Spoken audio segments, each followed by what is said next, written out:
In the summer of 1978, a structural engineer calculated the odds of his own building collapsing.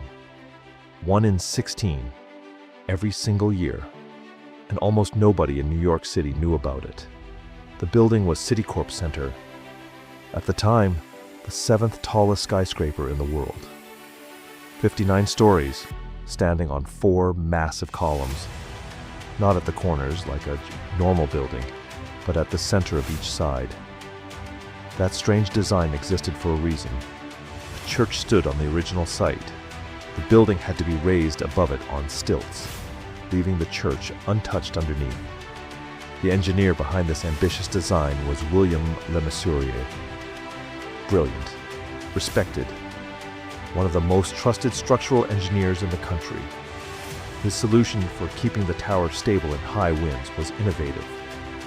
A system of giant V-shaped braces, called chevrons, running up the building's steel frame.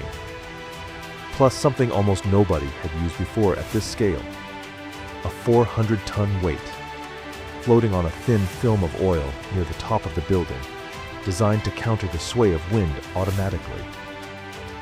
The building opened in 1977. Critics loved it.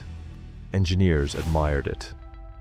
Then, in June of 1978, a phone call reached Le Mesurier's office. Not from a government inspector, not from Citicorp itself. From a student. Diane Hartley, an engineering undergraduate at Princeton, was researching the building for her senior thesis. She'd run her own calculations on how the tower would handle quartering winds. Gusts hitting the building diagonally, at the corners, rather than straight on. Her numbers suggested a problem. At first, Le Mesurier's office brushed it off, but the question stuck with him. Weeks later, a second young engineer raised a similar concern. Le Mesurier decided to run the numbers himself, just to put the matter to rest. It didn't put the matter to rest. Quartering winds, he found, put roughly 40% more stress on the chevron braces than straight-on winds did.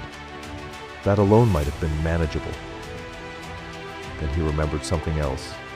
During construction, to save money, the original welded joints connecting the steel braces had been quietly swapped for bolted joints instead. Bolted joints are weaker than welded ones. Mesurier had approved the change at the time, without personally rechecking how it interacted with diagonal wind stress. Nobody had. Combine the two problems together, and the math turned brutal. The bolted joints weren't just somewhat weaker. Under the right conditions, they could fail entirely. One after another, up the building, like a zipper coming undone. A storm severe enough to cause that kind of failure wasn't some once-in-a-lifetime freak event. Statistically, it was likely to happen roughly once every 16 years, and hurricane season was weeks away. Le Mesurier faced a choice almost nobody wants to imagine. Stay quiet and hope the storm never came, or speak up and risk his entire career, his reputation, and Citicorp's trust, admitting that his own celebrated design had a fatal flaw hiding inside it. He chose to speak up. He contacted his insurers first, then outside engineers, to independently verify he wasn't wrong. He wasn't wrong. And he told Citicorp's chairman directly. What followed was one of the strangest engineering operations in American history.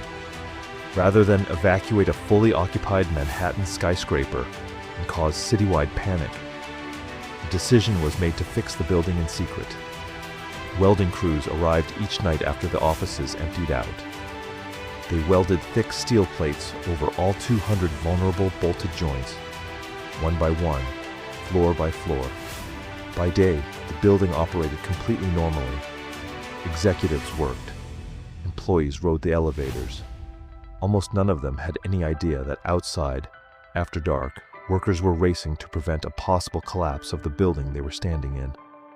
A New York City newspaper strike, oddly enough, helped keep the story out of the press during those critical weeks. In September, partway through the repairs, Hurricane Ella began tracking up the East Coast. directly toward New York. Citicorp quietly prepared an emergency evacuation plan involving thousands of Red Cross volunteers, just in case. At the last moment, the storm turned out to sea. By October 1978, the repairs were finished. The building that once had a 1 in 16 annual chance of collapse could now withstand a storm severe enough to occur only once every 700 years. The public didn't learn any of this until 1995, 17 years later, when a journalist finally uncovered and published the full story. By then, Le Mesurier's honesty, rather than destroying his career, had made him a legend in engineering ethics. He was never punished. He was studied. Today, his decision is taught in engineering schools around the world as the standard for what a professional is supposed to do when they discover their own catastrophic mistake. Not hide it. Fix it. Even if fixing it means admitting to the most powerful people you work for that you were the one who nearly got them killed. If you designed a 59-story building and discovered a hidden flaw only you understood, would you have made that phone call too?